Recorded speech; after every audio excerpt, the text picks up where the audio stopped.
It's easy to say a lot of things about the Kua-Toa of the Forgotten Lands. That they're crazy, delusional, cruel, the heartless, monstrous even.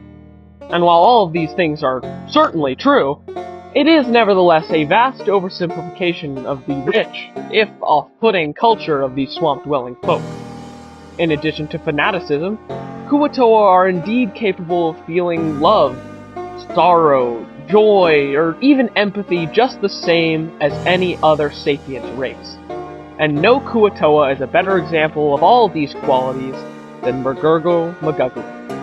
In his prime, he was a hero to his flock, using his magical prowess to both defend and amaze his peers.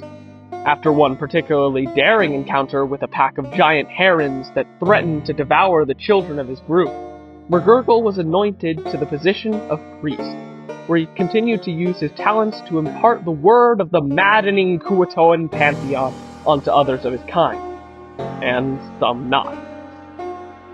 He was safe, he was beloved, and he was happy. But, as he aged, his strength began to waver.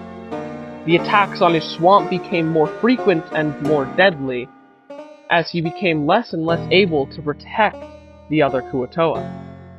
One day, after one of his own children was lost in an attack, he knew that he had to take action. He sat in the ramshackle temple at the center of his swamp where he lived, and prayed to his gods for aid. And that is when he saw it. Jutting out of the bubbling mud floor was a crystal. He dove into the muck, and emerged having recovered what appeared to be a large, nearly fist-sized piece of amber. He was enamored by its beauty, sending wisps of power floating from its facets.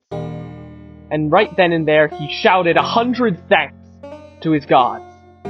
In the days following, he attempted to conjure whatever latent power the shard held, spending days inside the temple, wrapped in prayer and incantation.